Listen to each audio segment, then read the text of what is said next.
Boa noite, pessoal. Boa noite, metodista. Queria agradecer o convite. Acho bastante interessante essa diversidade de públicos, né, de vários cursos, sendo que o que une todos nós é que todos nós bebemos água e precisamos de água, né? Então, nós vamos falar um pouquinho sobre a crise hídrica. E eu vou tentar mostrar para vocês que o que nós estamos vivendo aqui não é crise hídrica. Suponham que essa parte aqui é a população de uma determinada região que tenha essa fonte de abastecimento, certo? Vocês têm esse volume de água. Esse é o reservatório de vocês, tudo bem? E aí vocês se viram com esse volume de água. Por quê? Porque esse volume de água foi adequado, foi calculado e foi pensado em água suficiente para abastecer essa população, tudo bem? Só que a população dessa região foi aumentando. Virou essas 3 fileiras, aí virou mais 2 fileiras e virou esse grupo inteiro. E eu só tenho essa fonte de abastecimento, certo? Tudo bem? Nós só temos essa fonte de água. Essa fonte de água, além de só termos essa, ela tem mais alguns problemas. O primeiro, que como o César acabou de falar, eu perco dessa fonte de abastecimento de água, dessa represa, de 30% a 40% do que eu tenho aqui dentro. Eu perco como? Quando entra no cano da empresa de saneamento, da Sabesp, isso se perde porque o cano está furado, o cano é podre, o cano é antigo, isso vai para o solo. Então, eu pego essa água, trato essa água, eu gasto um baita dinheiro em pegar essa água e tratar, e perco no meio do caminho antes de chegar na casa de vocês. Tudo bem? Suponham que essa mesma fonte de água, que eu perco 40%, eu ainda uso essa água para diluir esgoto. Certo? Como eu não tenho muito bem onde jogar o esgoto, eu jogo o esgoto aqui dentro para diluir o esgoto, para deixar o esgoto menos concentrado para eu tratar. Tudo bem? Isso é o que o governo estadual chama de crise hídrica. Ora, eu tenho uma população na região metropolitana que cresce anualmente e tem o mesmo volume de água disponível para essa população há mais de 20 anos. Do que eu dependo, nessa situação que eu acabei de explicar para vocês, do que eu dependo para aumentar o volume de água disponível para as pessoas ou para repor o nível de água que as pessoas consomem todo dia? Do quê? Do quê? Da chuva. Mas olha que fantástico. A maior região metropolitana da América depende do quê para garantir o abastecimento da população? São Pedro, da chuva. Isso não é crise hídrica, isso é crise de gestão, isso é falta de capacidade de fazer gestão. Por quê? Porque ou eu dependo da chuva, certo? Essa é uma possibilidade, que é a possibilidade mais imediata, ou eu dependo de reduzir a perda de água que vocês acabaram de falar, ou qual é a outra alternativa? Buscar mais água, tá certo? Onde essa água está? Qual o custo de trazer essa água? Essa água, mais água, está disponível? Está disponível. Tudo bem? Então, só para a gente desmistificar aqui, não tem crise hídrica, porque está chovendo. Não está chovendo agora? Não choveu nos últimos dias? A água tem bastante, certo? O que faltou, o que tem faltado é gestão das águas. A crise que nós estamos vivendo agora, o apagão que nós estamos vivendo agora é de gestão, é de administração e não de oferta de água. Tudo bem? Só para a gente aqui acertar a terminologia, que eu acho que é importante as pessoas não se confundirem mais do que a mídia tenta confundir a gente para enfrentar essa crise.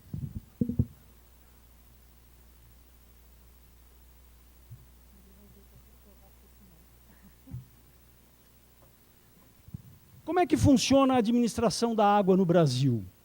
Da mesma forma que nós temos um sistema único de saúde, o SUS todo mundo conhece, né?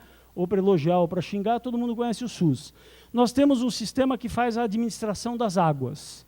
Esse sistema se chama Sistema Integrado de Gerenciamento de Recursos Hídricos. A lógica desse sistema é ter uma forte participação da sociedade em instituições chamadas comitês de bacias. Então, nós temos aí comitês de bacias que fazem a gestão das águas nas regiões do estado de São Paulo e no país inteiro. E esses comitês de bacias são o que a gente chama de tripartites. Eles têm representação da sociedade civil, dos governos municipais e dos governos estaduais, certo? Então, essa é a lógica do sistema. Além de ter os comitês de bacias, que fazem a gestão política das águas, esse sistema que nós temos em funcionamento no Brasil, ele é baseado também em uma série de diagnósticos da situação da água em cada uma das bacias hidrográficas, em cada uma das regiões do país, certo?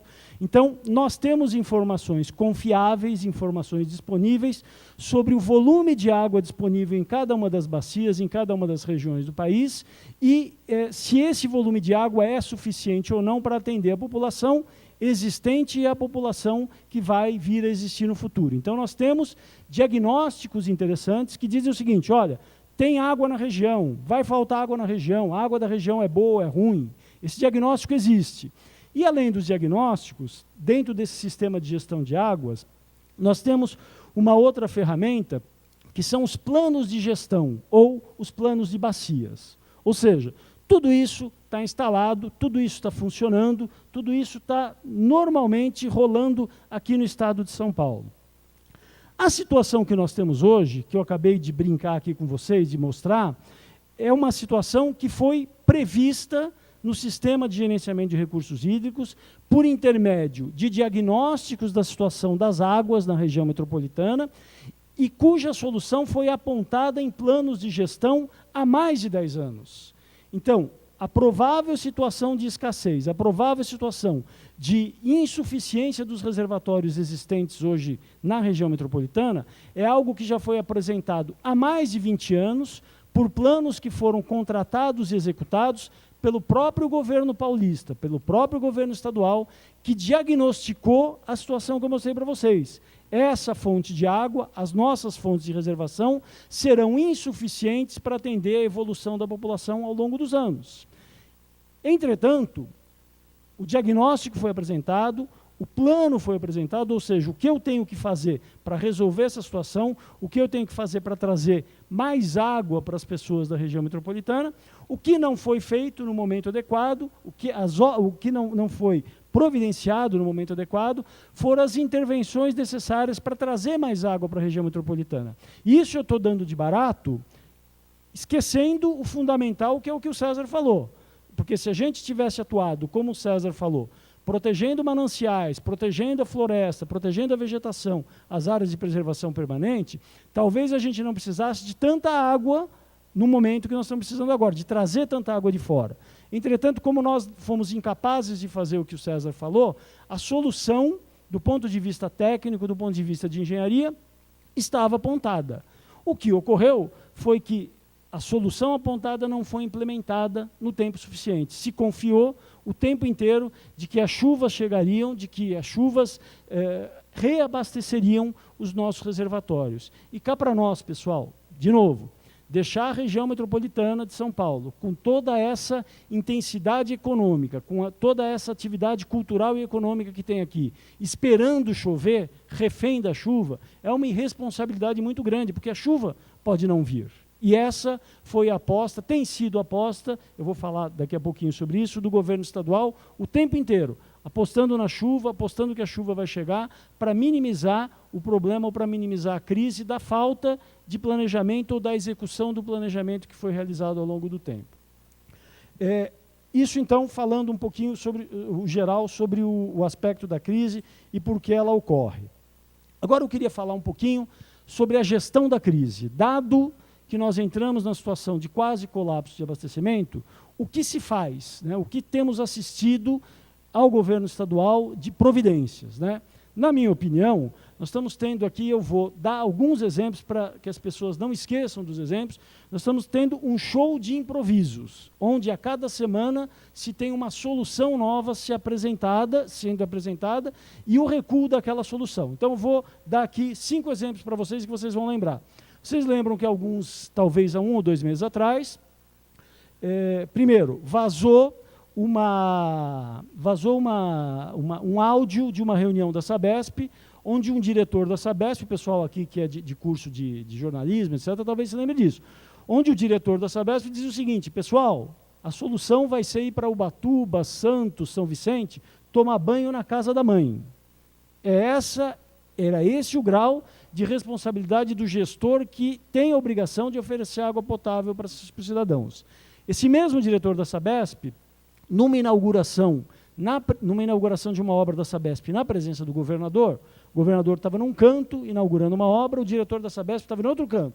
O diretor da Sabesp, reunido com a imprensa, fala o seguinte: olha, nós estamos nos preparando para um rodízio 5x2. 5 dias sem água, 2 dias com água. O governador ouviu isso e no dia seguinte falou: não é bem assim, veja, foi um engano. Ora, nós aqui acreditamos que um diretor da Sabesp, no mesmo prédio onde está o governador fazendo uma inauguração, dá uma declaração dessa inadvertidamente, ou o diretor da Sabesp pôs um enorme bode na sala, dizendo que nós vamos ter um racionamento de 5x2, para que o governador venha e fale: não é 5x2, é 4x2. E aí todos nós ficaremos satisfeitos, porque o racionamento não será de 5x2, o racionamento será um pouquinho menor, né? Então, vai aí o grau de improvisação. O governador anunciou, isso me deixa muito espantado, viu, César? O governador anunciou que entre as obras que ele está desenvolvendo para resolver o problema emergencial agora, tem 2 obras de estação de tratamento de esgoto, cuja água de reuso será lançado em dois mananciais. Se eu não me engano, no Guarapiranga e o outro eu não lembro. Estação de tratamento de água de reuso, você trata o esgoto e coloca o esgoto em condições, do ponto de vista sanitários, que é permissível você voltar a captar aquele esgoto para tratar o esgoto e para as pessoas consumirem, certo? O governador anunciou isso. E o que me incomoda muito é que a sociedade admite uma solução como essa, nesse momento, como se fosse normal. Como se fosse normal no estado de São Paulo a gente ter que beber esgoto tratado. Não houve uma reação, não houve um ato de indignação. Milhares, centenas e milhares de pessoas foram na Avenida Paulista 2 semanas protestar contra o que eu não sei exatamente. Ninguém saiu às ruas para reclamar do fato que o governador do estado anuncia que nós vamos beber água de reuso. Veja, do ponto de vista sanitário, do ponto de vista técnico, é perfeitamente possível você tratar esgoto e as pessoas voltarem a beber o esgoto tratado. Isso ocorre em outros países.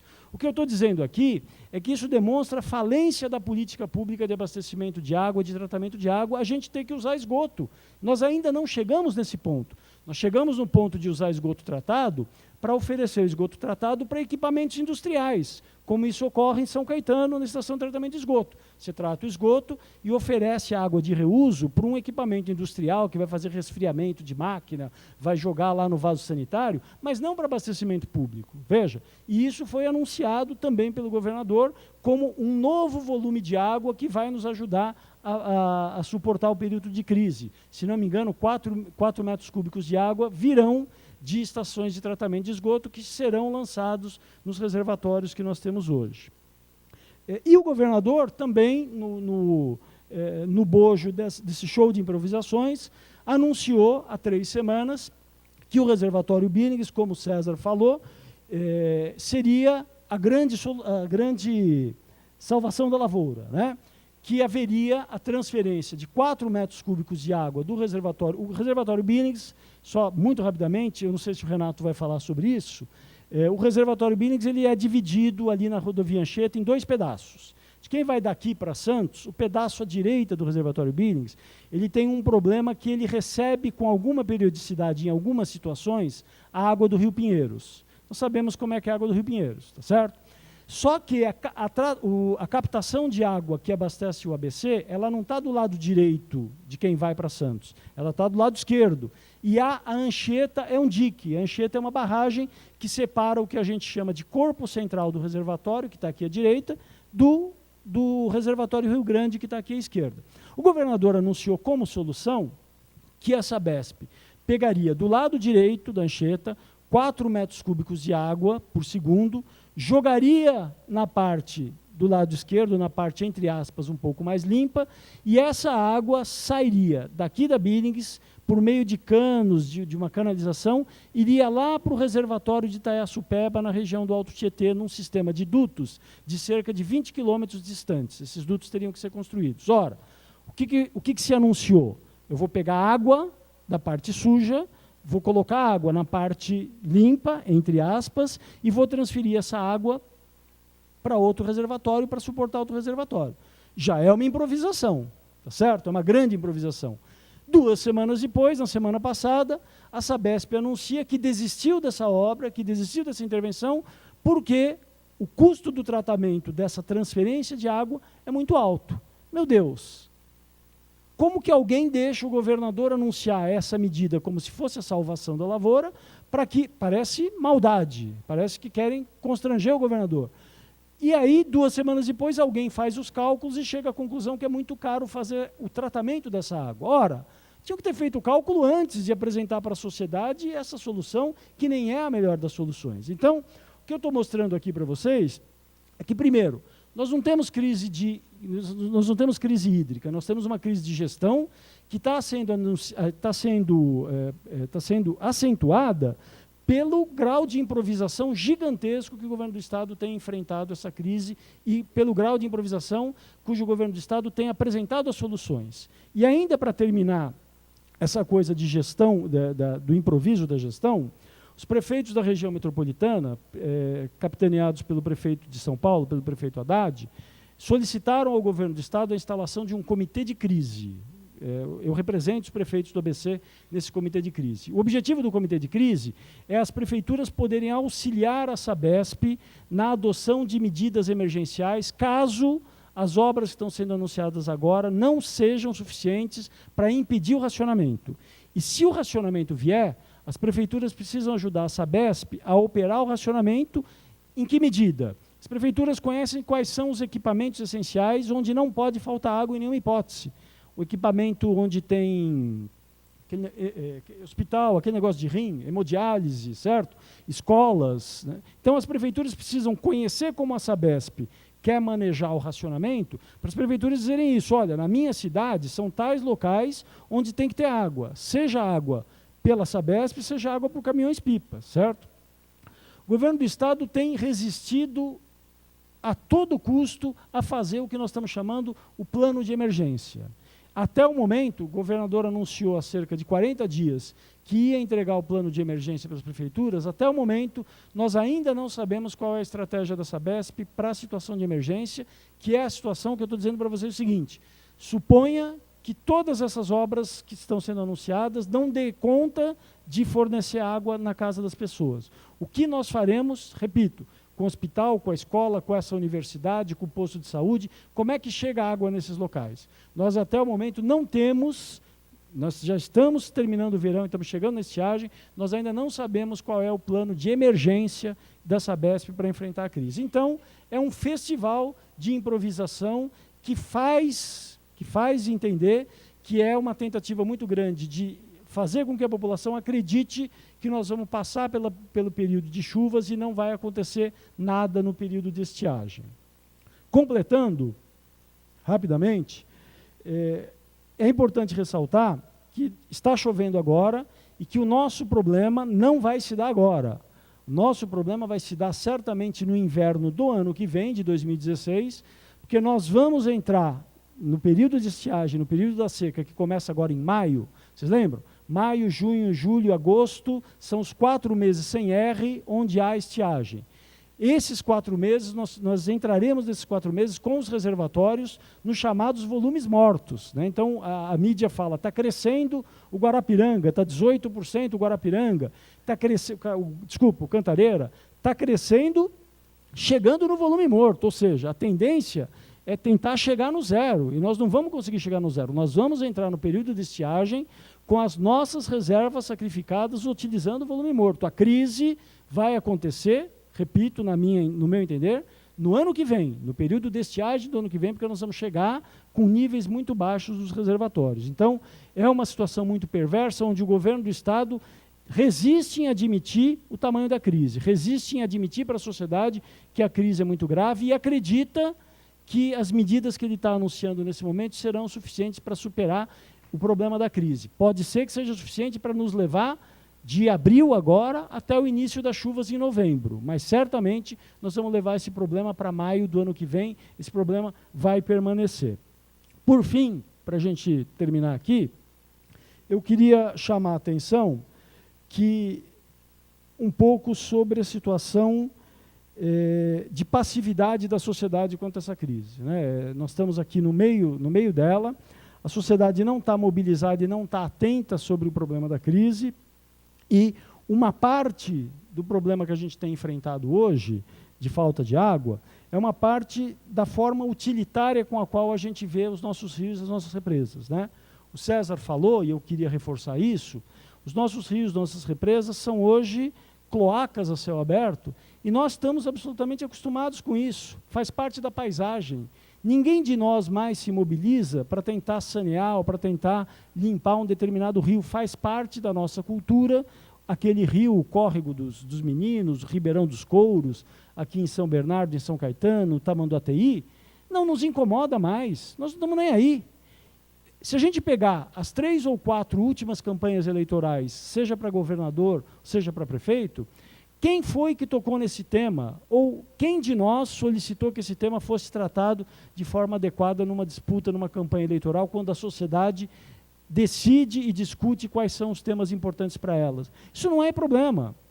Talvez essa crise crie uma oportunidade de fazer com que a sociedade, ao invés de ficar de costas para os rios, para os reservatórios, como nós vivemos hoje, de costas para o Tietê, de costas para o Pinheiros, de costas para o Tamanduateí, a gente vire de frente para eles e veja que nós estamos passando por uma crise de abastecimento de água, com rios passando no meio da cidade, cujos rios, que se tivessem um mínimo de potabilidade, poderiam ser aproveitados em alguma escala para nos ajudar a enfrentar a crise. Não, a água que chove aqui no centro de São Bernardo, que chove no centro de São Paulo, ela não é captada porque ela vai para um rio muito poluído e vai desaguar lá em Buenos Aires, lá na região do Prata. É uma água que nós estamos desperdiçando porque nós não tratamos, do ponto de vista histórico, desconsideramos e continuamos a desconsiderar a possibilidade de tratar nossos rios e de fazer com que os nossos rios cumpram a função social que o César falou. A função social de embelezar a cidade, de permitir a convivência entre os cidadãos na beira do rio, e de permitir áreas de lazer e de usufruto dos rios. Nós abrimos mãos disso e achamos, talvez até impingidos pela engenharia, pela urbanização com a qual nós fomos tratados nos últimos anos, damos de barato que os rios são equipamentos utilitários para diluição e para afastamento de esgoto, e não estamos incomodados com isso. Então, a minha esperança é que essa crise crie, no mínimo, uma nova possibilidade, uma nova perspectiva para a sociedade, que passe a se incomodar mais, que vá para as ruas proteger os rios, proteger os reservatórios, que se incomode com o tipo de tratamento que o Estado brasileiro está dando para suas águas, independentemente aqui se é município, Estado ou União, todos nós, todo o Estado brasileiro é responsável por essa situação muito ruim de tratamento e de destinação que nós estamos dando aos nossos rios e aos nossos lagos. Então era esse o recado que eu queria dar para vocês, e insistindo que nós estamos passando por uma crise de gestão, não é uma crise hídrica, e estamos passando por uma crise muito grande de improvisação no enfrentamento de uma situação de crise. Isso para não entrar na mesma seara de fundo que o César falou, não é desconsiderando, mas dando de barato que nós não fizemos o que o César falou, o que nós temos que fazer agora é tentar enfrentar a crise. E mesmo essa crise está sendo muito mal enfrentada pelos nossos governantes. Acho que era isso para começar. Obrigado.